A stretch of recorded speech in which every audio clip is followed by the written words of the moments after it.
Hello guys, for today ay magre-react tayo sa isang video na ito. Nakita ko lang to and then yun nga, bibigay tayo ng reaction about this video. Let's go and watch it first. Hello! Ayan, siya yung, nung dumating ako dito, siya yung pinakaunang namit ko dito. Nilibre niya ako sa Mega Restaurant. Mega? Remember? Oh, birthday mo yata ng time na yun! Birthday mo? Oh, yan. So, namit ko siya dahil sa may friend ako sa Hong Kong.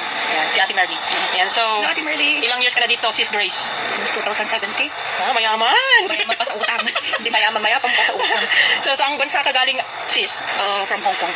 Wow, parehas kami, from Hong Kong. Yan, so, sa mga taga-Hong Kong na followers ko, anong masasabi mo? Anong advice mo, Sis? Keep on going. Magkumuha lang po kayo ng experience show. Pagkatapos kumuha ng experience, after that, mag-apply kayo rito.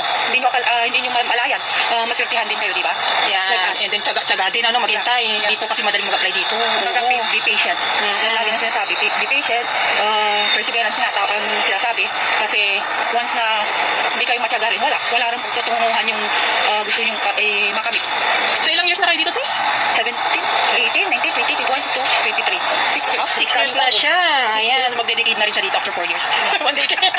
So, ano bang nagustuhan mo dito sa Canada? First, di ba, lahat naman tayo nangarap sa ibang bansa na makuha natin yung family. That is the first priority to get our family in the Philippines. Kasi itong bansang Canada, I'm calling, tinatawag kong land of future. Kasi sinasabi kong land of future ang Canada kasi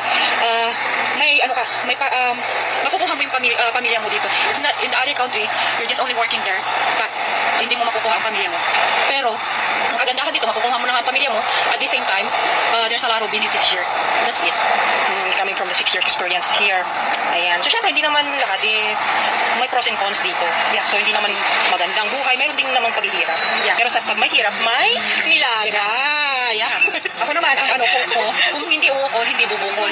Tsaka lahat talaga ng gagawin natin is may pasensya ka talaga. Pasensya, may determinasyon ka, at mahalin mo yung trabaho mo. And after that, later on, yung mga pinaghirapan mo. Dalawang Filipina po sila, if I'm not mistaken, sa Toronto po sila nakabase.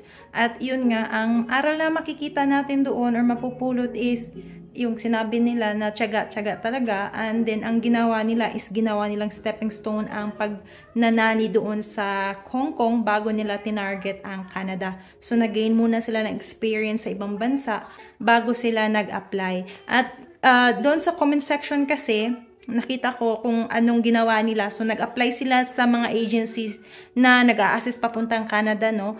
So, wala silang minention doon na specific na agency. Ang sinabi lang nila is, kasi may nagtanong doon na anong ginawa nga. And sabi nila doon is, hanap sila ng mga agencies sa Hong Kong, based in Hong Kong, na nag-a-assist papuntang Canada. So, yun yung ginawa nila. Based sa sinabi doon ni ate na Canada nga is ang country na magandang applyan kasi pwede mong madala yung pamilya mo dito, which is true.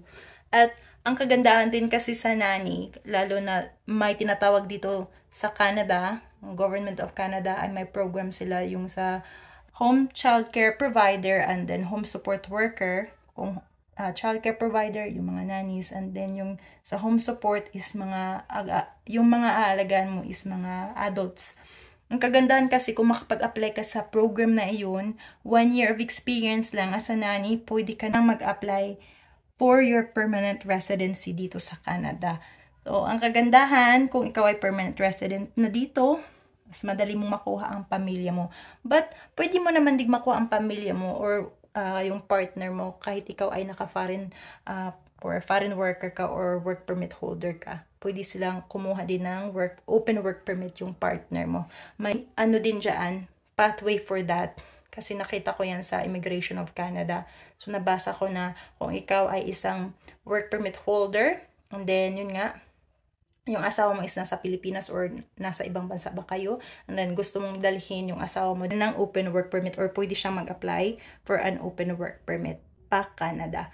So, yun po, no, kasi ang kagandahan dito sa Canada is pinapahalagahan nila ang family reunification. Kaya marami silang mga pathways na pwede mong gamitin makapunta ng Canada. At yung sinabi din ni ate, no, na yun nga, yung maraming benefits na makuha, gaya po ng healthcare insurance or yung healthcare ninyo, and then yung child benefits kung ikaw ay may mga dependent children pa from the government, and then yung income mo ay wala naman sa yung parang bracket na hindi kailangan ng support from the government. So, makakatanggap ka kung less yung kita mo.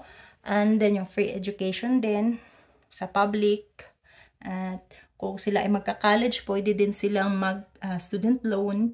So, yun din po ang mga nakikita ng mga kabayan natin, no? Kaya gusto nilang dalhin talaga ang mga pamilya nila dito. Kaya kung kayo ay interesado talaga mag-Canada, ang ating napulot doon sa video na iyon ay ginawa talaga nila is plinano ang kanilang anong gagawin nila para makapunta ng Canada, at nagsipag sila sa pag-a-apply, paghanap ng agency, at yun nga, patience na makatanggap ng message or positive response sa ina-applyan nila, no? At kayo, kung kayo man ay nangangarap mag-Canada, so siguro pwede nating i-apply yung ginawa nila, no, na planuhin at planuhin kung anong gagawin natin para makapunta ng Canada, gaya ng ginawa nila.